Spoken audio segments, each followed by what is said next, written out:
तो बाकी प्रधानमंत्रियों में और प्रेजेंट प्रधानमंत्री नरेंद्र मोदी में क्या अंतर है? बाकी पुराने प्रधानमंत्रियों में, पूर्व प्रधानमंत्रियों में और अभी वर्तमान में प्रधानमंत्री नरेंद्र मोदी में क्या अंतर देखते हैं आप? अंतर मतलब बाकी के प्रधानमंत्री भी थे, बाकी नरसिंह राव जी भी सीरियस प्रधानमंत्री थे, लेकिन जिस तरह अटल बिहारी वाजपेयी के टाइम पर भी उन्होंने बहुत अच्छा काम किया था।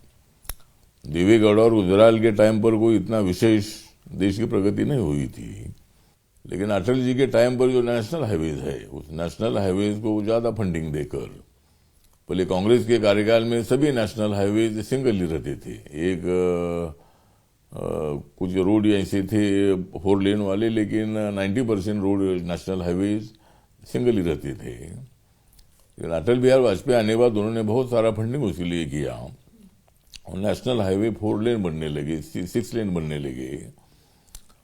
और उसके बाद नरेंद्र मोदी जी आने के बाद नरेंद्र मोदी जी सोच कर कदम उठाते हैं। नरेंद्र मोदी जी मतलब सबका साथ, सबका विकास, सबका विश्वास, सबका प्रयास की भूमिका लेकर, वो जरूर हिंदू है, ओबीसी है, लेकिन हमारे माननीय लालू प्रसाद यादव जी बोल रहे कि भाई नरेंद्र मोदी जी हिंदू ही नहीं है, कल बोलेगे भारतीय नहीं है, बाद में बोलेगे ये, मतलब ऐसे जो आरोप लगते रहते वो अच्छी बात नहीं है। आरोप करो, आपको अधिकार है लोकतंत्र में। जो प्रधानमंत्री इतना अच्छा काम कर रहे हैं उनको हराने के लिए तुम ये सब एक साथ आ रहे हैं। जो अच्छे काम होते हैं उसके लिए तो अच्छा बोलना चाहिए।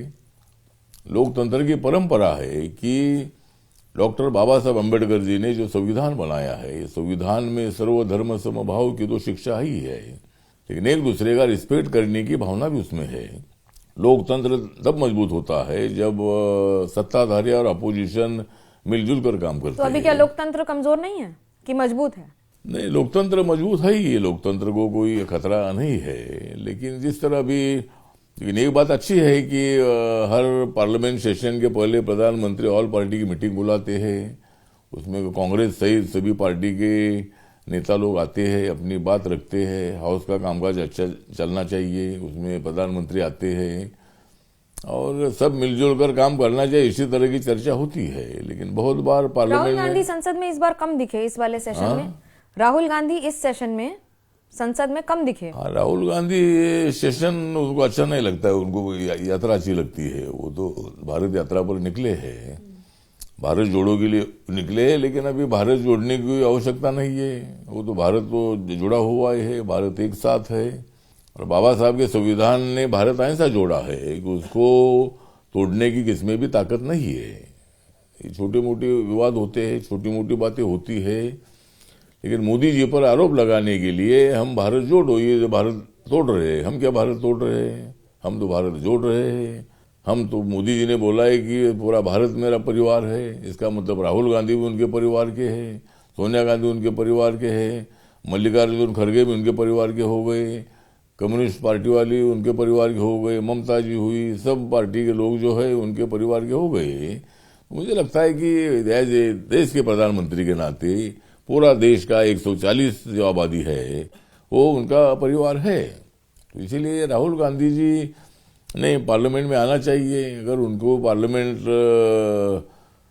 जो उनकी लोकसभा सीटें चली गई थी उनके ऊपर, जब सूरत में जब उनके ऊपर आरोप लगा था सभी मोदी चोर है, तो एक मोदी ने मतलब वहाँ सेशन कोर्ट में केस की थी सूरत के, और उसमें उनको तो सजा हुई थी, उसमें उनकी मेंबरशिप चली गई थी।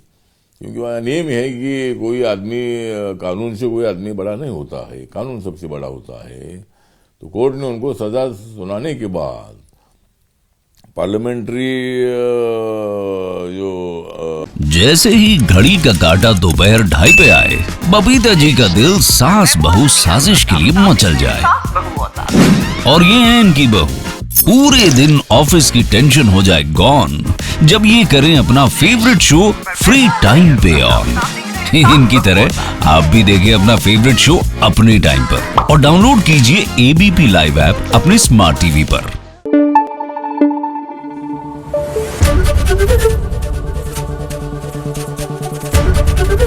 एबीपी न्यूज आपको रखे आगे।